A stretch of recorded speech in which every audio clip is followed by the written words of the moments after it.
ഇപ്പം ഇത് വെന്ത് നല്ല ഗോൾഡൻ കളറായിട്ടുണ്ട്. ഈ കളറാകുമ്പോൾ നമുക്ക് ഇത് കോരിയെടുക്കാം. ഇത് കണ്ടോ,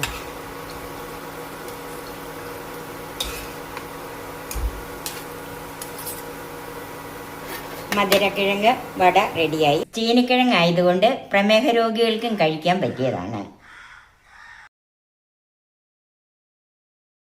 ഇത് ചീനിക്കിഴങ്ങ്, മധുരക്കിഴങ്ങെന്നും സ്വീറ്റ് പൊട്ടറ്റോ അങ്ങനെ പല പേരുണ്ടല്ലോ. ഇത് ഞാൻ 1 കിലോ എടുത്ത് പുഴുങ്ങി അതിൻ്റെ പുറത്തെ തൊലിയെല്ലാം മാറ്റി വെച്ചിരിക്കുന്നത്. ഒരു മീഡിയം സവാള, ഒരു കഷ്ണം ഇഞ്ചി, 2 പച്ചമുളക്, കുറച്ച് കറിവേപ്പില, 1 കപ്പ് കടലമാവ്, 1/4 കപ്പ് വറുത്ത അരിപ്പൊടി, നൈസായി അരിപ്പൊടി, 1 ടേബിൾ സ്പൂൺ ഉഴുന്ന് പരിപ്പ്, 1 ടീസ്പൂൺ മുളക് ചതച്ചത്, ഉപ്പ്, വെളിച്ചെണ്ണ.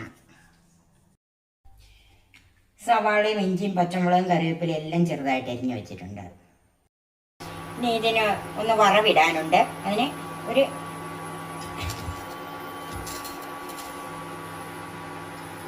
ഒരു ടേബിൾ സ്പൂൺ വെളിച്ചെണ്ണ ഒഴിച്ചിട്ടുണ്ട്.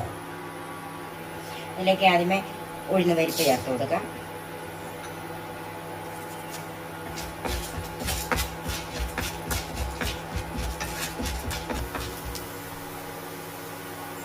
ഉഴുന്ന് പരിപ്പ് ഒന്ന് കളറ് മാറി വന്നപ്പോൾ അതിലേക്ക് ഇഞ്ചി ചേർക്കാം.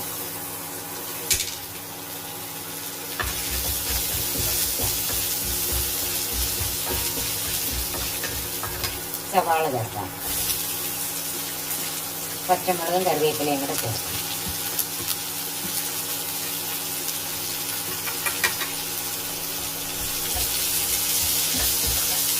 ഒന്ന് വാടി കിട്ടിയാൽ മതി.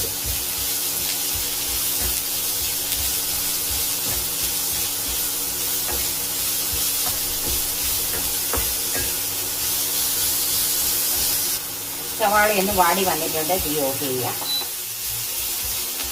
ചൂടാകാനായിട്ട് മാറ്റി വെക്കാം. ഇത് നമുക്കൊന്ന് പൊടിച്ചെടുക്കണം. ഒന്നില്ലെങ്കിൽ കൈ കൊണ്ട് അല്ലെങ്കിൽ മാഷർ വെച്ച് എങ്ങനെയെങ്കിലും ഒന്ന് പൊടിച്ചെടുക്കണം. ഇതിപ്പോൾ നന്നായിട്ട് വെന്തതാണ്, അതുകൊണ്ട് കൈ കൊണ്ടൊന്ന് പൊടിച്ച് നോക്കട്ടെ. പൊടിഞ്ഞു വരുന്നുണ്ട്.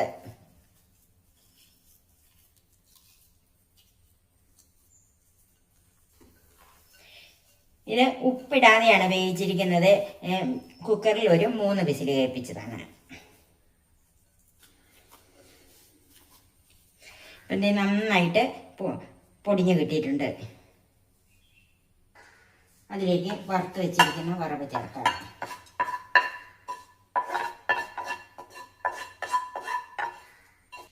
ആ കൂടെ ചതച്ച മുളക് ചേർക്കാം.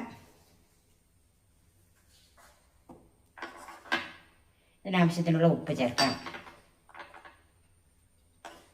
ഇതെല്ലാം കൂടെ നന്നായിട്ടൊന്ന് മിക്സ് ചെയ്യണം.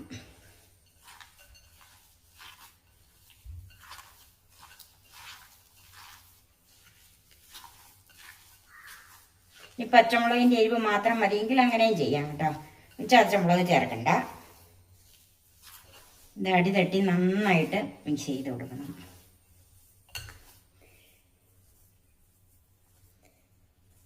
എന്നിട്ട് അത് വേറെ വെള്ളമൊന്നും ചേർക്കണ്ട. ഇതിൻ്റെ അകത്ത് വെള്ളം തന്നെ മതി. വടയ്ക്ക് നമുക്ക് പിടിക്കാനുള്ളതാണ്, അതുകൊണ്ട് ഇത് അല്പം ലൂസാണ്. ഇനി ഇതിലേക്ക് കടലപ്പൊടിയും അതുപോലെ അരിപ്പൊടിയും കൂടെ ചേർക്കാം. ഇത് ഒന്നിച്ചിത് മുഴുവൻ ഇടരുത്, കാരണം ഇതിൻ്റെ അകത്ത് എന്തോരം വേണമെന്ന് നമുക്കറിയത്തില്ലല്ലോ. ഇപ്പം ഞാനൊരു 3-4 ടീസ്പൂൺ ചേർത്തിട്ടുണ്ട്. അതുപോലെ ഇതിൻ്റെ പകുതി അരിപ്പൊടിയും ചേർക്കുന്നുണ്ട്. ഇതിൻ്റെ അത് കടലമാവാണ് കൂടുതൽ ചേർക്കേണ്ടത്.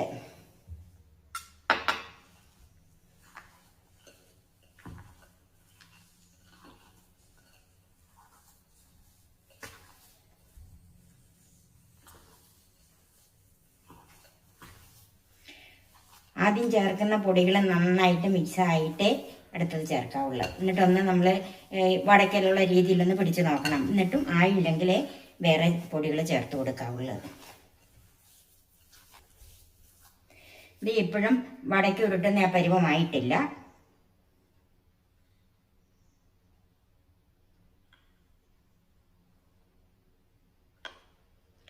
ഒരു 3 ടീസ്പൂൺ കടലമാവും കൂടെ ചേർത്തിട്ടുണ്ട്.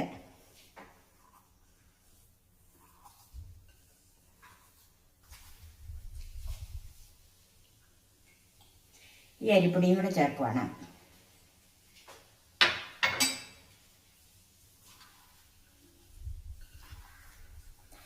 വട നല്ല ക്രിസ്പി ആകാൻ വേണ്ടിയിട്ടാണ് വറുത്ത അരിപ്പൊടി ചേർക്കുന്നത്.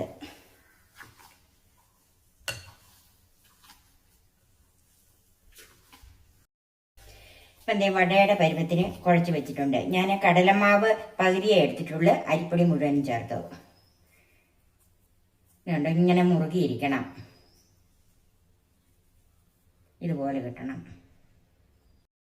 ഇനി നമുക്കിത് വടക്കായിട്ടുള്ള പരുവത്തിൽ ഉരുട്ടിയെടുക്കാം. കയ്യിൽ അല്പം എണ്ണ തൂത്ത് കൊടുക്കണം.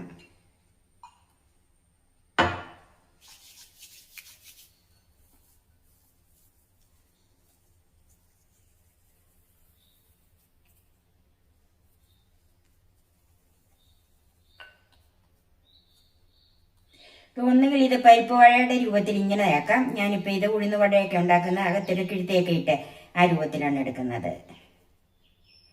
ഇതുപോലെ മുഴുവൻ ഉരുട്ടി വെക്കാം. ഇത് മുഴുവൻ ഉരുട്ടി വെച്ചിട്ടുണ്ട്. എണ്ണ നന്നായിട്ട് ചൂടായിട്ടുണ്ട്. എണ്ണ നന്നായിട്ട് ചൂടായി കഴിഞ്ഞത്തേക്ക് ഒന്ന് കുറച്ച് വെച്ച് കൊടുക്കണം. ഇത് നമുക്ക് ഈ വട ഇതിലേക്ക് ഇട്ട് കൊടുക്കാം. ഇട്ട ഉടനെ ഇതേ തുടരുത്.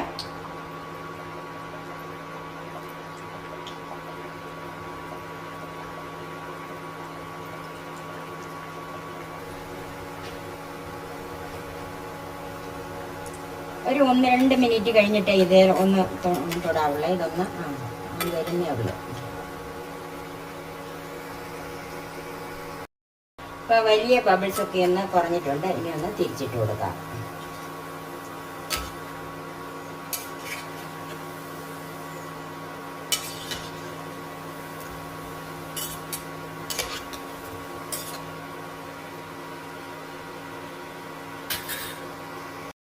ഇപ്പം ഇത് വെന്ത് നല്ല ഗോൾഡൻ കളറായിട്ടുണ്ട്. ഈ കളറാകുമ്പോൾ നമുക്ക് ഇത് കോരിയെടുക്കാം. ഇത് കണ്ടോ,